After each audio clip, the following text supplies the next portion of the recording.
Tov Chazak Ve'ematz, Bezrat Hashem Barak Shavua Tov Lechol Am Israël, en ce dimanche 16 du mois de février et Yutret du mois de Shvat. Ce cours nous est offert Bezrat Hashem par Shimon Albo pour un grand Mazel Tov, l'anniversaire donc de sa maman Esther Bat Rachel. Mazel Tov pour elle, une femme extraordinaire avec une mida de chesed hors du commun qui a toujours préparé les repas de Shabbat pour toutes les familles en difficulté. Zesrout Bashamaim, extraordinaire comme mérite. Toujours un phare qui nous guide dans le chemin de la Torah, un exemple pour tous ces enfants, que Akadosh Baruch Hu lui envoie une longue vie, surtout une bonne santé, du bonheur. J'aimerais tous ces enfants, Bezrat Hashem, la Géoula pour Kol Am Israël, protection chez Klocha Yanenu, libération de tous les otages, Refoua Shema pour tous les malades, Bezrat Hashem, pour tous les blessés d'Israël. Avec sa permission, on citera une grande Refoua Shema aussi, Bezrat Hashem pour Anna Nina Batester, Anna El Narefanala, Anna El Narefanala. Bezrat Hashem, Moratimi, Agdosha Vatora Vechen, Chamoti, Sarah, comment elle s'appelle? Gisèle, Sarah Bat Louise, voilà. Chlama Mira, Briut et Anarichut Yamim, Mir Soufan Ayakar, à qui on souhaite vraiment de sortir de cette souffrance. Beaucoup de difficultés. Et on commence tout de suite notre jour en vous souhaitant une excellente semaine. Moi, juste une question. C'est en mode qu'il n'y a pas de... Juste une question. C'est bien ce qui me semblait. C'est bien ce qui me semblait. Tov, on va commencer, Bezrat Hashem, notre shiur, avec un titre un peu spécial. C'est que Baruch Hashem, d'abord, il voulait de sa mère pour 120 ans, pour cette merveilleuse maman. Toda. Nilou Nishmat de qui? Chaya Yvette Batida. Baruch Hashem, Tanachen, Vegan Eden Lyon. C'est Yom Koudata. Ken. Regarde, Ken Refushlema. Pour qui? Eyal Ben Atlan. Atlan. Bezrat Hashem. Achlama Mira. Atlani. Tant que c'est pas Katlani, ça va. Ken, ma tatzarich. Ah, איך אתה אומר? פנחס לא פתן לו? חנוך. בן שבת. שלומי שלמה בן? פורטונה בעזרת השם. מזל בת גבריאל. משה בן חנה. רוח השם תנחנה בגן עדן. כל עם ישראל, que du bonheur et de bonnes nouvelles. Pour ta maman aussi, puisqu'on y est. Koubi. Rivka Batester. C'est juste de bien prononcer, que ça arrive à mes oreilles comme il faudra. Alors vous savez que la vie dans laquelle nous sommes serait beaucoup plus sympathique si elle avait plus d'humour. Les gens se vexent de tout. Vous savez que cette génération, je ne sais pas comment c'était avant, je ne me rappelle pas que les gens se vexaient autant qu'aujourd'hui. Il y avait des gens qui se vexaient, il y avait des gens qui étaient à fleur de peau, j'en ai connu. Mais je me souviens qu'on était dans une époque, dans les années 80, où, même quand tu parles à une personne, ça va, t'as été un peu dur, je sais pas, c'était plus cool, il y avait comme les gens allaient mieux psychologiquement, il n'y avait pas tous les réseaux sociaux, il n'y avait pas tous ces portables, il n'y avait pas toute cette augmentation, il n'y avait pas toutes ces guerres, c'était une différence énorme.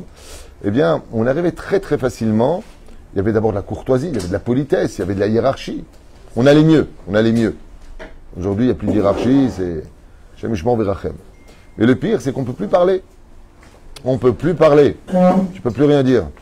Hein, Rabbi Shlomo, essaie de dire un mot à tes enfants, tu verras. 2 mots, il a dit. Et alors, depuis, il ne leur parle plus. On est dans une génération, qu'on ne peut plus rien dire. Tu reprendras ton prochain. C'est très très dur de dire à une personne quelque chose. Même si, Chaz Shalom, j'ai eu le cas à Yud Zayin. Je rentre à la Beit Knesset et je vois des jeunes femmes qui sortent comme ça, toutes pas habillées de sanoua, sans faire d'accusation. J'aurais dit, Mechila, c'est une Beit Knesset. Je dis, oui. Pardon. Pour qui tu te prends? Qu'est-ce que tu juges? Je ne juge pas. Fais la même chose dans une mosquée, vas-y, rentre. Ah, t'as peur, hein? Là-bas, tu te la fermes. Et ici, tu l'ouvres. Lama. C'est chaval. Il y a des gens, c'est chamorim, ils comprennent qu'avec des coups. Chaval. On ne vient pas en short comme ça, en petite bretelle dans une bête à Knesset. La prière selon Zohar Kadosh n'est pas reçue. Ça te cavode la makom. J'ai rien dit de mal. J'aurais pas dit, comment vous êtes ville? Je vous rappelle juste, c'est une synagogue. Makara lachem, on n'est pas à la plage ici. Makara. Et encore même à la plage. L'omit kabel à la date. C'est pour ça que c'est très très important de réaliser que dans ce monde dans lequel on est, oui, il faut de l'humour. Heureuse la personne, comme cette merveilleuse maman pour qui ce chiour est dédié, est offert. Heureuse la personne qui aura de l'humour. On arrête de se vexer. T'as vu comment tu me dis? T'as vu comment... Alors de l'autre côté, c'est que si un des ingrédients centraux de la vie, c'est d'avoir de l'humour, d'être souriant, d'être agréable, convivial, social et sympathique, il est certes évident que l'une des choses les plus importantes à travailler, c'est son sérieux. Et sur ça, j'aimerais glisser sur une explication thoraïque et toranique, vous faire prendre conscience, avec l'aide d'Hachem dans ce shiur, de l'une des choses qu'on va le plus regretter à 120 ans, c'est le manque de sérieux avec lequel on a négligé ce monde. Notre rôle de juif en tant que Arsinaï, quand on a reçu la Torah en Parashat de Yitro, et de voir Behemet, Kamash HaKadosh Baruch Hu, ne laisse pas si facilement passer cet événement. Parce que ce qui est sûr et certain, c'est que dans le monde de l'autre côté, dans le monde de vérité, tout est pris au sérieux. Et ce sérieux dans lequel le monde est pris, c'est pour ça que la mort est quelque chose de sérieux, le Aleinu velo Alechem. Quand quelqu'un décède, on rigole pas. Ah, t'arrêtes de rire. On t'annonce la mort de Chaz Shalom, ta femme, ton mari, tes enfants. La belle-mère, je sais pas pour certains, mais en tout cas, de façon générale, c'est de l'humour. Ah bah, de façon générale, quand on apprend un décès, c'est au sérieux. Pourquoi? Parce que dès que tu passes de l'autre côté de la frontière, tu as déjà un petit coup comme ça sur l'épaule en te disant hé, la vie est à prendre au sérieux. Valken, donne-moi s'il te plaît, paracha de la semaine, Rashi. J'aimerais vous dire quelque chose. Et avant ça, vous expliquer un mamar quand même très important. Ce Shabbat Kodesh, paracha de Yitro, on remerciera d'ailleurs tous ceux qui ont participé grandement à ce grand kiddush merveilleux. Grand kiddush Hashem Aya, Baruch Hashem. En l'honneur de Yitro, Soudat Odaya et autres.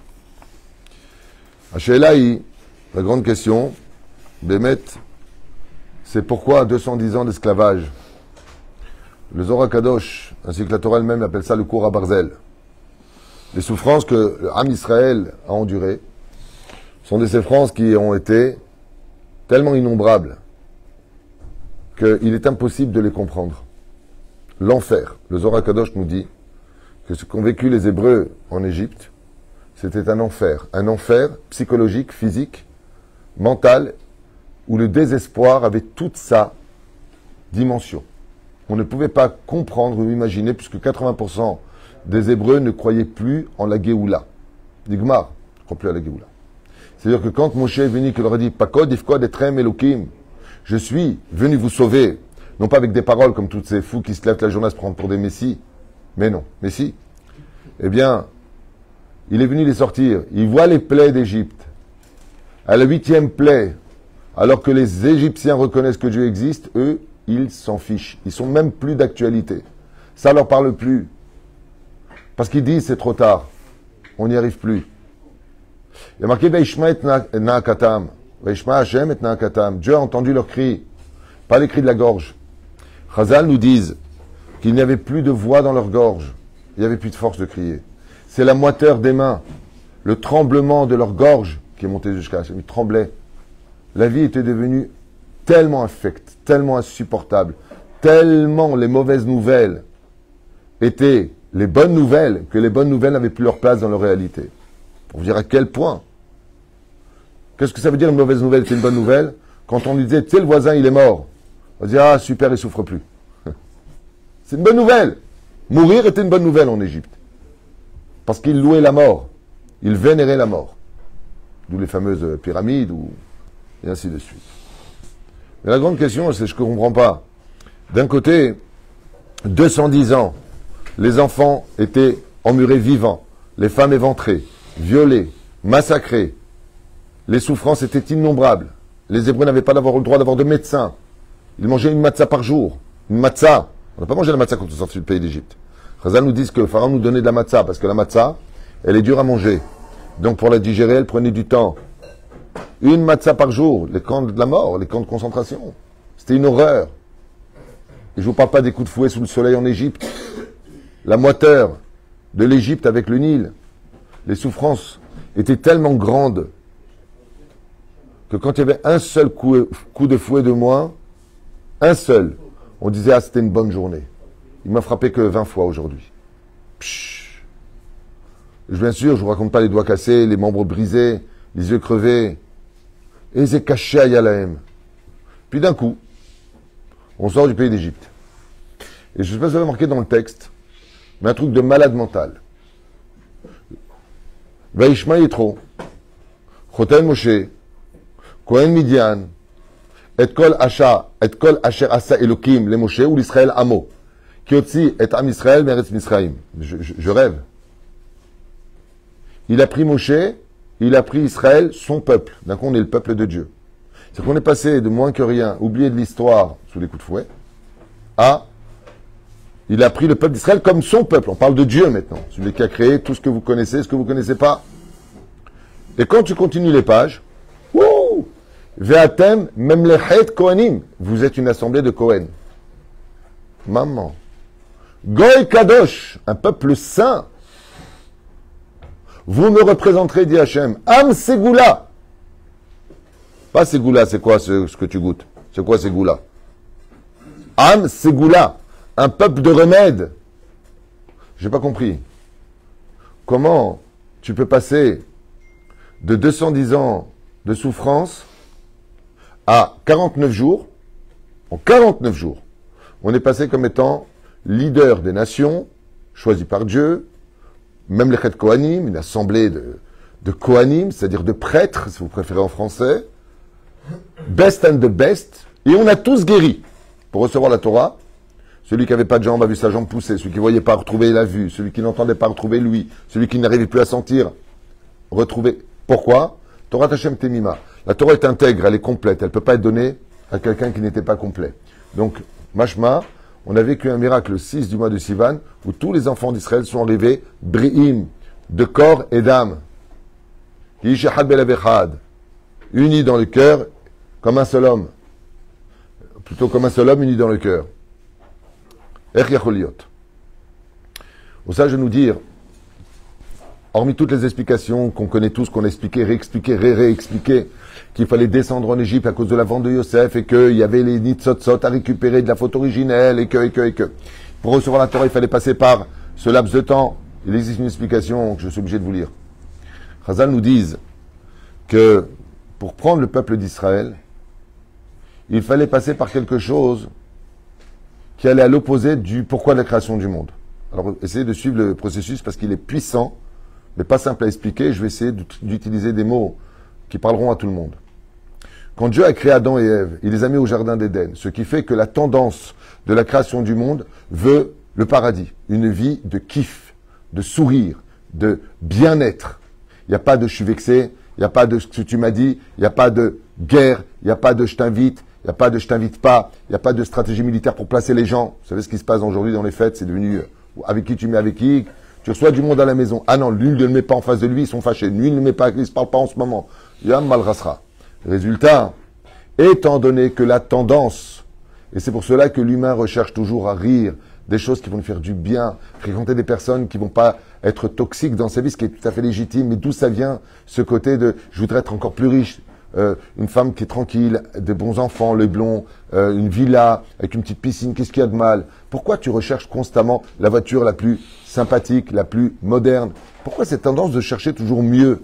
Ben, cette tendance de chercher toujours mieux, elle n'est pas forcément bien, hein, mais elle vient d'une nature par laquelle Dieu nous a créés comme cela. Quand tu pars de ce monde, de l'autre côté du monde et que tu es méritant, tu n'as que du bonheur. Là-bas, on se prosterne devant toi, la musique joue pour toi, le Créateur du monde te met une couronne sur la tête pour tes mitzvot assez, une couronne pour les mitzvot lota assez que tu as respecté, 2 couronnes, keter tenu lecha. La reine, c'est normal que la personne cherche à vivre quelque chose. Souvent j'entends cette phrase, je veux rien, je veux qu'on me laisse tranquille. Est-ce que je peux être un peu tranquille? Vous connaissez cette phrase? C'est quoi? Laisse-moi tranquille, j'en ai marre de souffrir. Oui, parce qu'on n'est pas né pour souffrir. Adam la amol yulad. L'homme est né pour souffrir, depuis la faute originelle. Maintenant qu'on est dans les corps, on doit passer par le parcours du combattant pour avoir le mérite de pratiquer la Torah et le mitzvot, c'est sûr. Aval, il a fallu pour que dans ce monde dans lequel nous sommes des tikkunim, je dirais, formatiser le peuple d'Israël à une nouvelle rencontre dans la vie. Et la nouvelle rencontre dans la vie, c'est de prendre la vie au sérieux. Et pour cela, nous sommes passés par l'Égypte. En Égypte, on rigolait pas. Il fallait passer par un monde On t'apprenait que si le mur que tu avais monté, il n'était pas tout à fait droit, l'Égyptien donnait un coup de pied dessus. Et il te disait, ton mur n'est pas tout à fait droit. Mais s'il était un tout petit peu... Bam Makara. La vie est à prendre au sérieux, je ne suis pas en train de rigoler avec toi. Quand pendant 210 ans, nous avons vécu l'esclavage, et qu'on a appris de façon formatée à l'intérieur de notre âme qu'il fallait prendre la Torah au sérieux, 80% des enfants d'Israël ne sont pas sortis. Vous savez pourquoi? Parce qu'on leur a dit, on va aller chercher la Torah. Ils ont dit non. La Torah est très très sérieuse. On ne pourra pas tenir. L'une des raisons, explique le Rav Kook, Zecher Tzadik Kadosh Ivracha, pourquoi il y a des gens qui ont peur de faire Teshuvah? Parce qu'ils savent que la Torah est très sérieuse. Et des fois, tu leur dis, tu veux monter à la Torah? Ça fait très longtemps que tu n'es pas monté. Non, non, je ne suis pas digne. Je ne suis pas digne. Je sais que la Torah, elle est sérieuse. La Torah, elle est sérieuse. Il y a même des gens qui ne font même pas Shabbat, les pauvres. Ils n'ont pas encore le mérite ou ils ne sont pas encore réveillés pour ça. Ouais. Ils voient le Sefer Torah, ils pleurent, ils l'embrassent, ils vont au kotel, ils prient Hachem de tout leur cœur. Au fond d'eux, c'est pas qu'ils veulent pas faire tchouva, c'est qu'ils savent que la Torah ne plaisante pas. Tu fais pas Shabbat, qu'est-ce que dit la Torah? Tu meurs. Mot yumat. Mais c'est vachement sérieux. Rav Tuitou, j'ai pas attendu 6 heures entre la viande et le lait, j'ai oublié que j'avais mangé de la viande, c'est quoi mon tikkun? C'est sérieux Yom Kippour. T'as intérêt à jeûner, mon pote. Parce que la vie est à prendre au sérieux. Et comme l'humanité aime rire, vous verrez que tout ce qui est Satan, tout ce qui est diabolique, passe par le rire. Tout ce qui est débauche, passe par le jeu. Vous rappelez cette histoire de cette personne? Il a dit, mais moi, j'ai pas envie que le Mashiach y vienne. Il dit, pourquoi? Il dit, parce que je suis bien comme ça. Moi, j'aime bien la vie que j'ai. On rigole, on s'éclate. C'est Midatadine. C'est Shamaï, c'est plus Hillel. Quoi, on va tous être pudiques, on va tous étudier la Torah, quoi. C'est ça le monde. Le Rav lui a donné une très belle réponse. Il lui a dit, un enfant de 4 ans, tu peux pas lui donner une société dans les mains. Tu peux pas lui dire, tu es directeur d'une société. Lui, il veut des Lego, il veut des Playmobil. Il n'a que 4 ans. L'avenue de la Géoula, c'est que tu passes de 4 ans à 30 ans. Et à 30 ans, tu ne peux pas donner des Lego à une personne qui a 30 ans, tu ne peux pas lui donner des Playmobil et des petites voitures pour jouer. Tu lui dis, est-ce que tu veux prendre la direction de la société? Je t'explique comment on la dirige. Il veut les Lego ou il veut être patron d'une société? À 30 ans, il veut être patron d'une société. La Géoula, elle te fait grandir. Il faut arrêter de jouer. C'est pour cela que, comme je vous l'avais dit au nom de Manitou à la Shalom, je répète sa phrase. Le Rav Léon Ashkenazi Manitou, il disait, seul celui qui a compris que ce monde était à prendre au sérieux, peut commencer à en rire. Mais celui qui croit que ce monde est une blague, ferait mieux de commencer à être sérieux. Parce que la teshuva, c'est quelque chose de sérieux. Azmanitan, Omrim Chazal, Akadosh Baruch Hu, Boré Olam, le créateur du monde. Il est obligé de te faire passer dans un monde où toute la société, en ce qui te concerne, était à prendre au sérieux. On voit les langages des pharaons, ils ne rigolent pas une seule fois. Mi Hashem Sheshma Bekolo. Qui est Dieu qui ose déranger les enfants d'Israël qui n'ont pas fini leurs 400 ans d'esclavage? C'est sérieux l'Égypte ici. On n'est pas là pour rigoler. Akadosh Baruch Hu, il s'est servi d'eux. Pour inclure dans les enfants d'Israël qu'avant d'aller chercher la Torah, il faut être sérieux. Mais tant que tu es parti chercher la Torah, tu peux manger de la manne qui redonne le sourire. La reine, vous allez voir quelque chose d'incroyable. Dans le texte de la Torah, après le don de la Torah, dans la paracha de Yitro, il y a marqué comme ça. Écoutez bien. Oh. Je vous le lis directement. Ça se trouve dans le chapitre 20, verset 17. Vous avez vécu l'Égypte. Vous avez craint Pharaon. Vous avez craint les Égyptiens. Vous avez peur d'eux. Pourquoi? Pour des coups de fouet. Parce qu'ils vous maltraitaient. Moi, je vous donne tout. Craignez-moi. Dans quel but? Il faut craindre Dieu. Est-ce que c'est pas mieux de l'aimer? Réponse. Qui les va avour nasot etrem. Car pour vous mettre à l'épreuve, dit Dieu. Ba Elohim. Est venu donc Dieu, pas l'Éternel. Elohim, c'est Midatadin. Bavourtier ir ato al penechem. Afin que la crainte soit sur vos visages. Pourquoi faire? Pourquoi craindre Dieu? Les bilti tehetaou. C'est marqué dans la Torah à la fin de la paracha d'Yitro. Pour ne pas que vous fautiez. C'est-à-dire que ce que nous demande la Torah, c'est quand est-ce qu'il faut être très sérieux?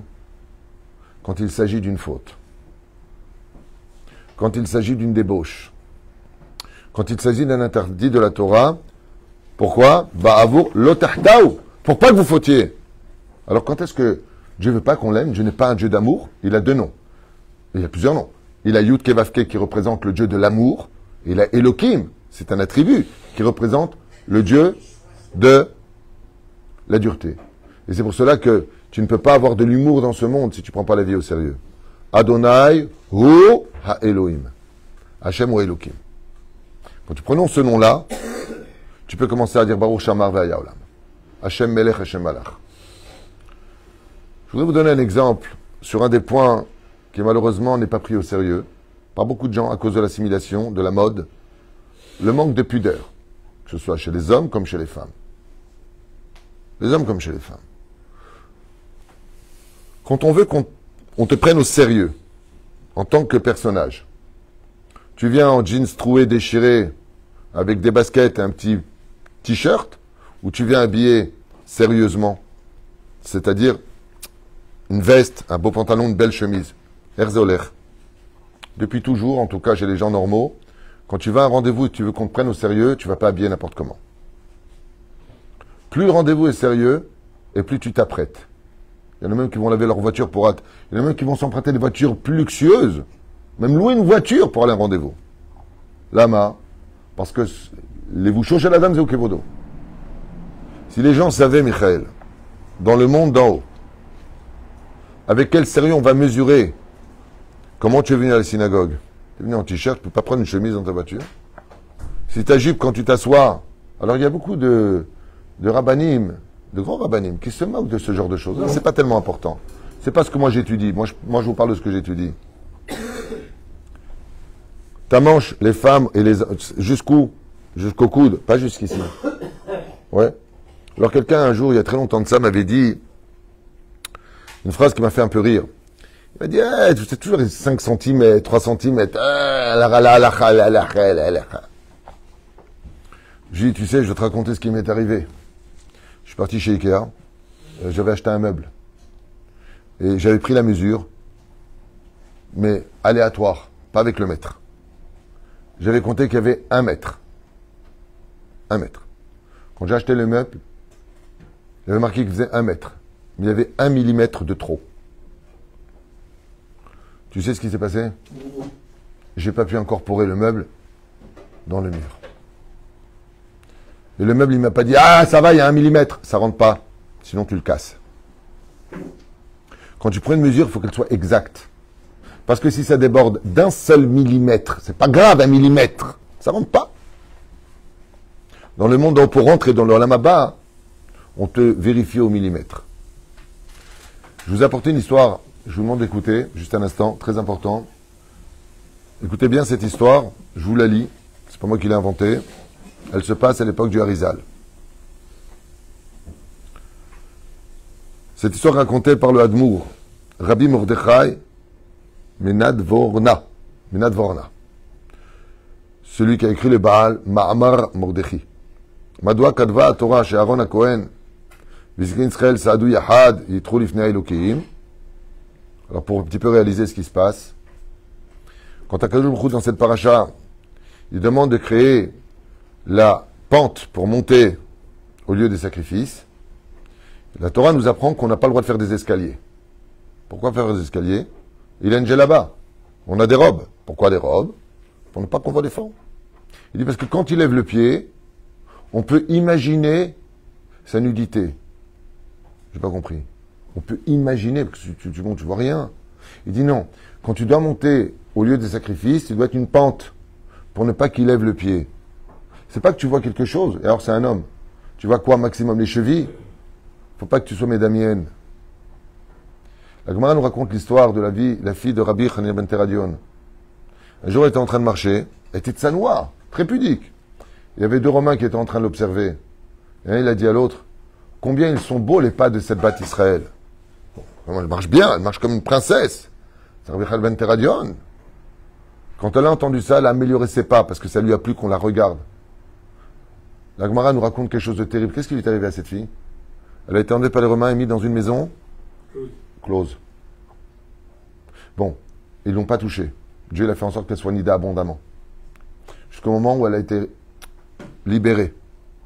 Mais pourquoi la Gemara nous raconte une chose pareille? C'est sérieux, vous êtes fous ou quoi? Parce qu'elle s'est améliorée. Vous imaginez maintenant, après ça, toutes les filles dans les réseaux sociaux du peuple d'Israël, les filles des nations du monde font ce qu'elles veulent. Moi, je parle pas de... Je parle à mes sœurs, je parle à mes filles. Kol Bnot Israël. Une femme, parce qu'elle était pudique, hein. Parce qu'elle a amélioré ses pas, parce qu'il y a des mecs qui la regardaient. Kadjouchou l'a puni. C'est pas elle a montré quelque chose. Qu'est-ce que tu cherches à plaire aux hommes? La vie est sérieuse. Alors c'est sûr, quand en entendant ça, on va dire, mais il est fou ce mec. Pensez ce que vous voulez, ce que je dis, vous le vivrez. C'est un état de fait. Maintenant, écoutez bien cette histoire du Harizal. Écoutez bien cette histoire. Ufren kachakatouv. Vadaï she'en kavanat haTorah leorot lanu shesaadu mishkan atzmo, ela Torato hakdosha vateora. À Tzfat vivait un très très très grand tzaddik qui s'appelait Rabbi Israël Nedjara. C'était son nom, Nedjara. Rabbi Israël Nedjara. Et ce tzaddik-là, il était exceptionnel. Non seulement il était Talmid Chacham, c'est un homme qui était pieux et pur, qui allait au mikvé tous les jours. Vaya Meshorer Vepaitan Yotzedofen. Il avait une voix tellement belle, tellement limpide, que celui qui ne faisait pas de tchouva avec un cours de Torah, il entendait chanter, il voulait devenir religieux. At Kedekar. Atsum, sa voix était exceptionnelle. Il n'y avait pas de comme lui dans le pays. Milvad et Chacham Gadol Batorah, hormis le fait qu'il était grand en Torah. Et écoutez bien la suite. Tous les Shabbats, il avait l'habitude de chanter en l'honneur de Dieu plusieurs chansons. Peut-être 10, 15. Mais personne ne parlait quand il chantait. C'est-à-dire qu'on attendait qu'il chante. Vous connaissez la force du Harizal. Le Harizal, il était Kodesh Kodashim. Ayamit Staref Elav, Kol Shabbat Harizal. Le Harizal, il disait, on ne peut pas faire un bon Shabbat sans écouter ses chants à lui. Il chante en l'honneur de Dieu. Vayamegia. Et qu'est-ce qu'a découvert le Harizal? Qu'est-ce qu'il a fait découvrir? Il a dit à ses élèves, sachez que tous les anges des mondes supérieurs descendent chez lui tous les Shabbats pour l'entendre chanter. Les anges. Kol pamal yashel ma'ala yurdim lishmoa et kolo. Ils descendent pour se réjouir de son chant en l'honneur du Shabbat. Et là, dans l'histoire, il est marqué, alors je vais vous lire en hébreu parce que c'est invraisemblable. Il y a marqué qu'une fois, Nimna Harizal milalechet el beto. Le Harizal ne s'est pas levé de sa place et est resté chez lui à la maison et n'est pas allé chez Rabbi Israël Nedjara. Il n'est pas allé chez lui. Lama. L'isbiru shera malaché asharet. Gam em lo baou elav. Ah, chidouche. Quand est-ce que le Harizal, il allait chez lui? Quand il voyait de ses propres yeux, le roi Kocho, les anges du service divin descendre dans sa maison. Et c'est ce Shabbat-là, ils l'ont pas vu descendre. Le Harizal n'a pas vu les anges descendre dans sa maison. Alkem gamani lo elech. Si les anges ne sont pas déplacés pour y aller, c'est que moi non plus, je n'ai pas à y aller. Ils ont posé la question à Harizal. Pourquoi est-ce que les anges ne sont pas descendus alors qu'ils ont pris le minag de descendre toutes les semaines? A répondu le Harizal avec un peu de déçu. Oumani assez. Qu'est-ce que je puis y faire? Si malheureusement, le Rav Israël, Nedjara, il a relevé un peu sa manche. Le Rav Nedjara a été un homme extrêmement pieux. Extrêmement pieux. Comme le Rav Andchaliyahu, le Rav Ovadia Yosef, tous les Gdolé Israël, vous verrez, comme le Baba Saleh, ils ont les manches qui arrivent jusqu'ici. Il n'y a aucun interdit de relever sa manche, hein, excusez-moi. Aucun interdit. À leur niveau, à eux, c'est considéré comme étant une faute. Et le Harizal a dit, je vous le lis en hébreu, V'amar mipnei she'achar vulim alou lema'ala. C'est parce qu'il a relevé ses manches. Venit galem me'at mipsaro. Et qu'on a découvert un peu de sa chair. She'istalku kol ha'malachim mibeto. Tous les anges se sont éloignés de sa maison. Et moi non plus, je n'irai pas chez lui. Alors vous allez me dire, attendez, c'est extrême. D'abord, c'est même pas interdit à Alpé Halacha. On parle pas de vous, on parle de lui. À son niveau à lui, c'est considéré comme une faute. À son niveau à lui, pas à vous. Alors pourquoi je vous raconte ça si ça le concerne lui? Pour vous dire à quel point dans le ciel, on regarde les choses avec sérieux. La Torah, c'est pas du tzrok. La Torah, c'est pas une blague. Les halachot, c'est pas une blague. C'est pas une blague. Quand tu t'empruntes de l'argent et que tu dois rendre cet argent, vous avez remarqué que les gens ils perdent leur sourire, hein? Quand tu prêtes de l'argent, Shimon, à quelqu'un, et tu viens demander cet argent, tu viens, alors ça va, alors quand est-ce que tu me rembourses? Ça fait un an que tu ne m'as pas remboursé. C'est comme non? Ou tu viens le voir sérieusement en disant, dis-moi, je peux te parler un peu? Dès que ça nous concerne, dès que ça touche à l'argent, on est sérieux. Si on blesse ta femme, on humilie ta femme, tu deviens sérieux. Mais quand il s'agit de toi vis-à-vis d'Hachem, t'es pas sérieux. Et la reine, Omrim Chazal, Akadosh Baruch Hu nous a mis 210 ans là-bas pour éduquer le peuple d'Israël, avoir de la crainte et prendre les choses au sérieux. Une fois que tu es passé par ça, viens dans mes bras. C'est comme un fils. Si tu veux que ton père t'aime et te respecte, il te gâte, il veille à ton bonheur, prends le respect des parents au sérieux. Commence à manquer de respect à ton père. Commence à mal lui parler. C'est ton père, il t'aime. Ouais. Tu verras que lui aussi, d'un coup, il va devenir sérieux avec toi. Et pendant que tu vas dire, dis-moi, c'est à moi que tu parles comme ça? Après tout ce que j'ai fait? Il va te dire, oh, ça va, rigole, je rigole. Tu connais cette phrase. Qu'est-ce que tu vas lui répondre, Michael? Moi, ça me fait pas rire. Le moi, ça me fait pas rire, c'était Pharaon qui nous a éduqués. Pour qu'on puisse recevoir la Torah, il fallait d'abord prendre ce monde au sérieux. La Torah, c'est du sérieux. Mes chères mamans, quand vous amenez votre fils à la bar mitzvah, avec tellement d'émotion et de réussite, un grand mazel tov, mais